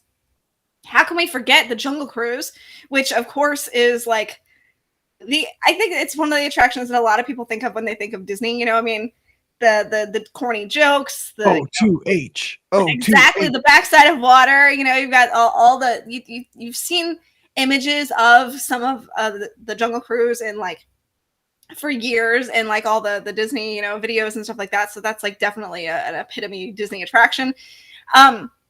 Of course, you've got Swiss Family Treehouse, which some people love, some people hate, but I can't remember the last time I actually did that attraction. So I don't know. I think Adventureland has a pretty well-rounded amount of attractions there. So I'm going to go with that. I'm not going to go as long-winded as you are, Mike. Well, I mean, the thing is, too, Adventureland leans more on nostalgia, I think, than any of the other lands. Yeah. Especially as Tomorrowland gets Tron. That's true. Yeah. Brand new. Adventureland basically is very nostalgic, but also very solid. I mean, things Disney fans want to do every single trip. That's true. And the things have not changed much in Adventureland, all things considered. Which So, is good. I mean, Yeah. not everything has to change. Right. Again, I'm an old timer, so that's fine. Yeah. Not everything needs to change. I know some things do. Okay, Pam, what about you? I know we probably took something you were going to say, but what would you go with? Yeah, I think I have to go with Adventureland too. I just feel like, and I always say this, I think Pirates of the Caribbean is some of the best of what Disney does, right? It tells a great story. It is super interesting to watch. There was new technology at the time that ride was introduced with, all the audio animatronics going on. There's music that you remember and you enjoy remembering it. It's just one of those things I think you go home and you talk about, whether you've been to Disney before or you haven't. I think even still today, when people still go to Walt Disney World for the first time, they're going to remember Pirates of the Caribbean because I think it does that genre of attraction better than just about anyone else does. So I really like that. I think that the nostalgia of the Tiki Birds, the fact that that was one of the first audio animatronics, I think that that's really important too. And again, it does give you a place to sort of sit and relax. And I think most little kids like it too. So, I like that too. And I love Adventureland. And I think it really just does so many things well. So, All right, let's go around the horn one more time. And this time, maybe not so long, but we'll see how we can fit it in. We got about 15 minutes left. So I'm going to throw out there Battle of the Lands. Which land has the best overall character experience? You go to Walt Disney World, you are there for your kids, your grandkids, your nieces and nephews, or heck, just yourself. You want to meet characters. You want to see characters. Now, let me define characters, though. I'm not just talking Mickey Mouse, and I'm not just talking about princesses and princes. I'm talking about the characters that are just around. So, like I'm saying, I know that maybe they're not available right at this moment, but like a mayor of Main Street USA, or somebody that may be hanging out in Frontierland, or just the kind of the people that make up the atmosphere of the land. So somebody that could be passing through, we could say. Okay, so which lands? Where would you go for the overall best character experience? I'll go with Pam on this one first. Where would you go, Pam? I think I would go to Main Street because I think that first of all, you get those fantastic, shows or show of characters there by the train station, right? And since they have reopened, that doesn't just happen in the morning, it happens throughout the day. You will see a bunch of characters, and I've seen some really rare characters there too, or a grouping of different kind of characters. I love those. I think that they're great. I love the fact that almost every time when I'm walking out of the Magic Kingdom, there are characters in there. I think that you get to see the sort of streetmosphere characters, and that you do get to see the mayor, or you do get to see, the barbershop quartet, or you do get to see all of those characters to interact with. But then right there at the end of Main Street, there's the thing that I guess you could call it both a Main Street attraction as well as a Fantasyland attraction. The Forecourt Castle show you'll be able to see there as well. And you're going to see a great assortment of characters there too. So round that up with the characters that are going to be floating through Main Street via the parades or the cavalcades or whatever we're calling them now. And you're going to see a ton of characters on Main Street. Yeah, I agree. I think you when you consider not just, and I mean, you didn't even mention, you got Town Square and Main Street USA, which is right there as you come into your right, if you're new to everything, where you can meet Mickey Mouse, and usually a second character. Is it Tinkerbell right now? Tinkerbell, yeah. Well, not now, but yes, usually it's Tinkerbell. Yes. Yeah, so usually it's Tinkerbell and Mickey Mouse, and I mean that's like the permanent home of a character meet and greet right there in Main Street USA. But yeah, you have the Dapper Dans, like you said, the Barbershop Quartet. You'll have the Suffragettes sometimes. Of course, they're not all back, but they should. Hopefully, they'll come back soon. I mean, we'll see. But that'd be great. All right, good point, Ricky. What about you for characters? I mean, I guess then I have to go with Fantasyland. You've got obviously the meet and greet areas with the princesses. If you're looking for characters in general, I mean, what better land than the land that's the home of the characters of Fantasyland? That's where you're going to see the attractions that feature the characters. So you're going to see the characters from Peter Pan. You're going to see the characters from The Little Mermaid. You're going to see Dumbo. You're going to see, Winnie the Pooh. That's the kind of while they're not like characters you can meet and hug and stuff like that. Which of course you can't really hug them right now anyway. You're still going to be able to see those Disney characters that you know and love in story form. So I feel like that's a really good option for people who are looking for that. And of course, hopefully it returns soon. You've got the Enchanted Tales with Belle, which was a really unique character experience. Where you actually got to tell the story of the day that Belle and Beast met, in a really unique way. So hopefully something like that returns soon too. And then of course you have the whole Storybook Circus area, which again, I'm hoping that returns sooner rather than later, where you could see characters like, Donald Duck and Daisy and Goofy and Minnie was often there. So that's, those are really good areas. And I'm really hoping that, like you said, that's really the thing that I hope returns sooner rather than later is those more character opportunities for guests, because right now it really is a lot of like just seeing the attractions that have characters in them right now. Well, plus, did you mention? I think you did, but did you mention Princess Fairy Tale Hall? Princess Fairy Tale Hall. Yeah. Permanent home of many characters to actually. And right now you've got the stepsisters that are meeting out in front of Princess. Well, they were meeting out in front of Princess Fairy Tale Hall. I'm thinking they still are. So a lot of times they're out there, kind of by the gates, by the Seven Dwarfs Mine Train. Sometimes just got, and you find characters just popping out in Fantasyland here, there, and everywhere. That's true too. Yeah, that's true. Out by Gaston's Tavern, sometimes you'll see Gaston. That's true too. Yeah. Boom. Yeah. Yes. Boom. He's quite the show. Right, yeah. He is quite the show. Yes. I've actually seen him since COVID. He was meeting out there. I mean, he wasn't like greeting guests and letting them, grab on his bicep, but he was out there giving trouble to. As far as I know, the CDC said you cannot catch COVID from grabbing somebody's bicep. But, I think that was confirmed. Yeah. So, you could never be too safe. It could have been masked up. I don't know. Anyway, so plugging myself in trouble. Yeah. Okay, so let's go to another category. Ricky, give us one more category. We're going to each do one more. So I did my characters. What do you got? Battle of the Lands. Battle of the Lands. I mean, I think you'd be hard pressed to say Battle of the Best Music. This one's going to be tough, I feel like, because each land has such great music that fits the land so perfectly that I feel like it's a really tough choice here. So, Mike, you're up. Well, because you're probably going to hear it behind this podcast, because I have used this background loop for years and years because I love it. There's a few background loops which you've probably heard over 100 times in the history of this show over the past 14 years. And one of them you've probably heard over 100 times is the Tomorrowland background loop. Yeah, it is just because also not just that, the overall background loop of Tomorrowland is incredible. However, there is great background. Probably one of my all-time favorites, besides the Tomorrowland background loop and the old, what I call the 2006 Walt Disney World Today channel, like the Resort TV kind of PowerPoint channel, the old one. I love that one because I use that one all the time.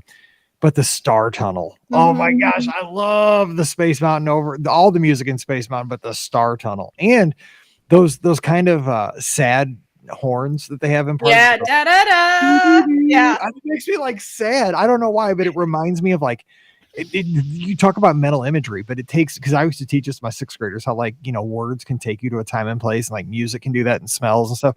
But like when I hear that, for some reason, like I'm 12 years old and it's the last night of my vacation, and this is my last ride, and it makes me sad. Like it's like.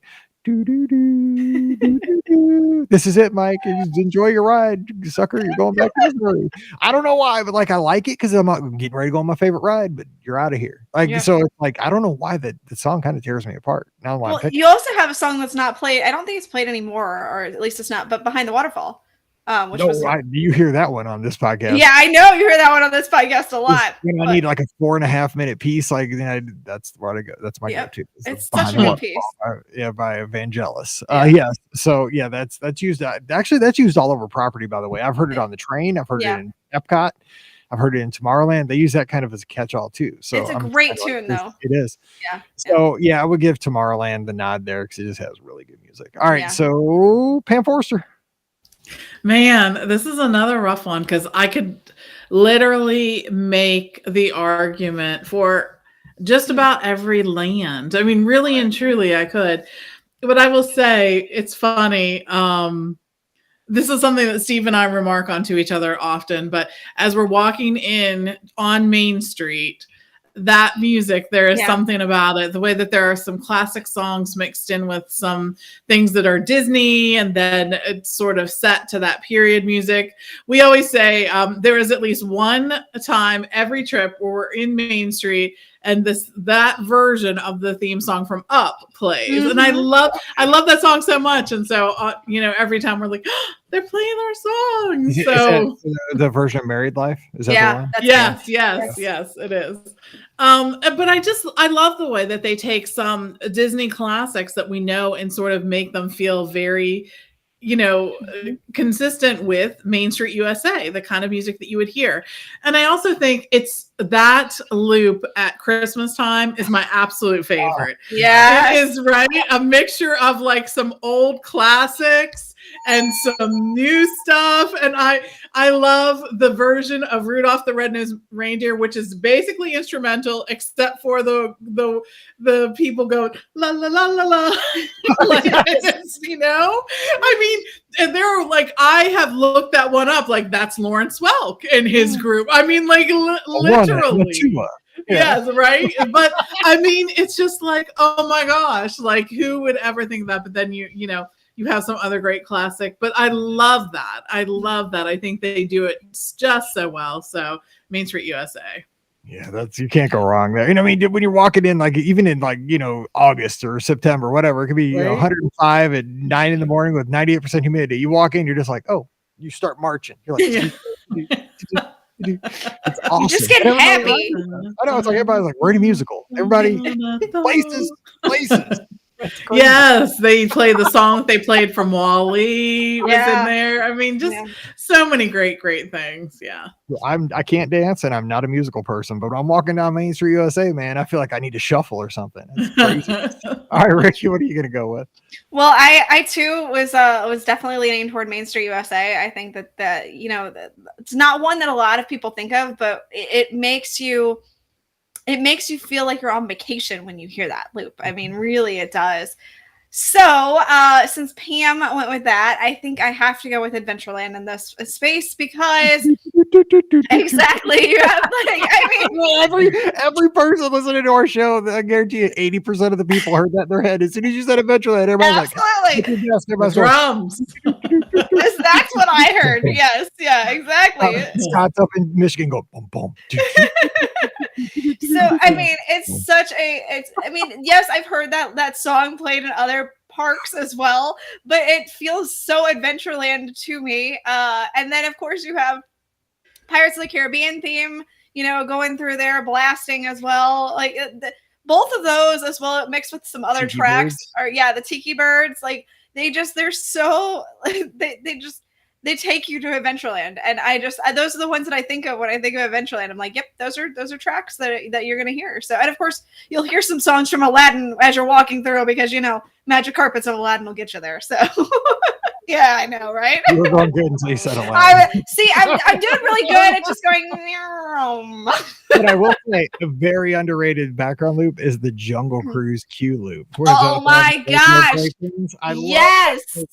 Yes, it is. It is so fantastic. And if you actually listened to that whole Q loop, it's hysterical too. So yeah, and it changes at Christmas too. So it's good. It's good. Funny. Yeah. All right, Pam, you got the last one, Battle of the Lands, last category. Let's wrap it up for today. All right, so let's do some shopping and figure out which of these lands has the best shopping, and we'll let you define the best in whatever way you think is most appropriate. Oh. So, Ricky, we'll go with you first. I mean, I have to cheat. I'm sorry, Mike. I'm sorry. I have to go Main Street USA. I'm just kidding, because I mean, you got the Emporium. What do you want? You have the Emporium. It was right there. You gave it right to me. Right. I mean, literally the entire stretch of Main Street USA is shopping on that side of the street. So you walk in one end and then you walk out the other, and you've literally gone shopping everywhere. So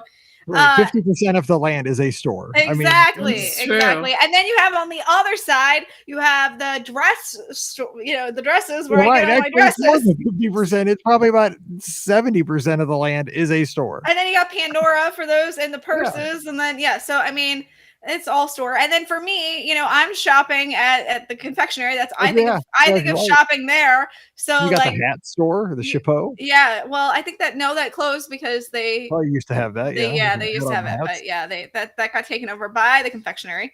And you got that store up in Town Square, which is considered Main Street. That's true. That's where all the chapeau, the hats went, I think. Yeah. Come out of the meet and greets. Yes. Yeah. So, that land is just a walking store. And it's just, I'm sorry, I totally cheated, but that's the right answer for this question. Yes. All right. So I'm going to throw in, because we're running a little short on time, I'm trying to think of a second place land here for shopping at the Magic Kingdom. If I was going to do shopping. Oh, I got it. Well, it's not Frontierland. No. I don't think, and we haven't even mentioned Frontierland. No, we haven't. So there's not a whole lot. Even though it has great attractions, we could have totally gotten it in there with different categories. I'm gonna go Fantasyland because that's the right answer. Yes. You have Big Top Treats, yes, and there's a lot of stuff happening back in there souvenir wise, but it's got fudge. Mm. So winner chicken dinner. It's got a lot of cool snacks. It's basically like the confectionery, but it's in the back. If you don't want to have to hike to the front of the park, that works as a confectionery right back there. It's got frozen treats too, like frozen Cokes and stuff. But it does have merchandise, shirts, all the stuff, the trinkets. You want to get magnets, keychains, but shirts, plushes, all that stuff you want. I got a minivan there once. Nice. Not a full size. I got a little one. So I would go there, and you also have stores like at the end of PhilharMagic. There's a store. Is there one at the end of Winnie the Pooh? I think like a Pooh store. Yep, it's full of Pooh. Yeah, it's full of Pooh. Is there one? I think that's the only other store I can think of in Fantasyland. But yeah, that's what I'm going with. Fantasyland. Done. It's not the winner, but it's something. Yeah. So just for variety's sake, I will say Liberty Square, and this is because it has two actually really unique shops. First of all, we have the Christmas shop, which we already talked about, Mike, which has some great. I do, and another thing that's really great about it is you can personalize ornaments there. That's you can, whether you want to date them or put your family's name or whatever you want to do, you can do that there. So I love that. But the other really unique thing in Liberty Square is Memento Mori. Yes, right? Yes. For all those Haunted Mansion fans, they love that store. Yeah. Go there. The different things you can do, all that Haunted Mansion merch. Get your fill. You can get the Hatbox purse guy, the bride, do all of those things. So those are just two other locations that are really, really unique, though, in the world of Disney. Do you guys know, do they still do, because the other night Mallory had some friends spend the night, and so this is what dads do, right? So I was in my storage room where my treadmill is, and of course I'm on that thing for 2 hours every morning looking at all the junk that's everywhere in there, because I'm just in there with all the junk and me. And I saw out of the corner of my eye something I got at Memento Mori back when Kim Taylor, our good friend, they don't do it anymore. It's that picture they do, like an 8x10 of you, and it's like those portraits in the Haunted Mansion that if you look at it a different way, it like changes into like skeleton Mike. It's the greatest. They don't do it anymore. They took that whole area out. Yeah. Because I have it. I took it out because she was having friends spend the night and they were going to sleep down here on the sofa in the basement. So I put that sucker on the leaning shelf just to see if anybody would notice. Because how freaky would that be if like one of her friends got up in the middle of the night and had to go to the bathroom and like all of a sudden they look at my like, what it's not in a frame or anything, because I never got a frame. I was like, I'm gonna get a spooky frame for that, and I never did. But it's on the leaning shelf, and like you walk past it one time and it's just like, that's weird. That's like Mallory's dad, like a picture of him like on the shelf. But then you walk by and it's like skeleton Mallory's but I never heard anything, so I guess it didn't work. But that was one of the coolest souvenirs ever. And it's a cool one. Yeah. Don't do that anymore. I guess it was labor intensive, I guess. Yeah, probably. Yeah, they don't do that anymore. Yeah, they completely gutted that area of the shop, and they just sell more merchandise in there now. So yeah. Can't have nice things. No. Scary things. Can't scare your kids. Nope. but I'll keep trying. Anyway, well, We that's know you will. right. Yes, I will. All right. Well, that's going to do it for today's show. Hope you enjoyed it. And you know what's fun is we're going to carry this on to Sunday night's live call-in show. So we're going to have, again, Battle of the Lands. You can call in and give us another category. We can talk about it in the live chat. You can call in and give your feedback. We're going to keep the game going. We'll have a good time on Sunday night. So join us at 7 o'clock Eastern, 6 o'clock Central on YouTube and Facebook. We're having a good old time. So let's plan for that. We'll all get together. But don't forget, today's show brought to you by the Magic for Less Travel. Check them out for all your Disney trip planning needs.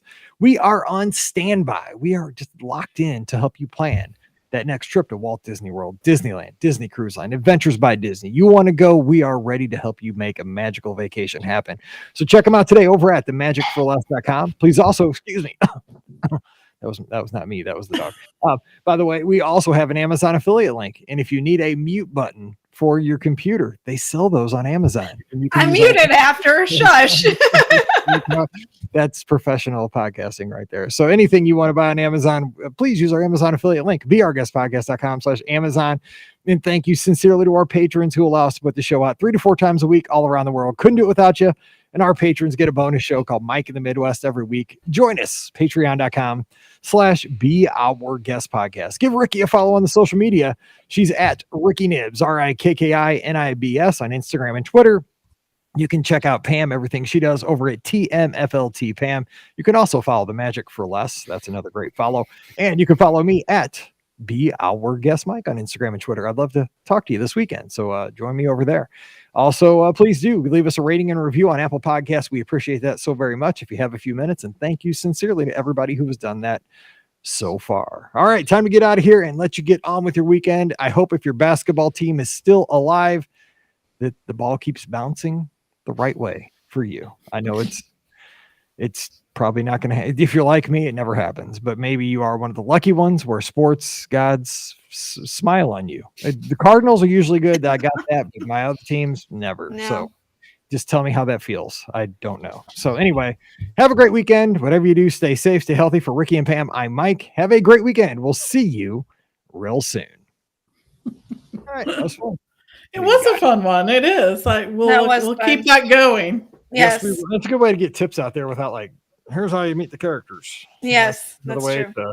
to get info out. I like it. All righty. Well, you guys have a good Monday night. You too. All right. We'll see you next week. Okay. Later. Have a good one. Thanks again. Bye-bye.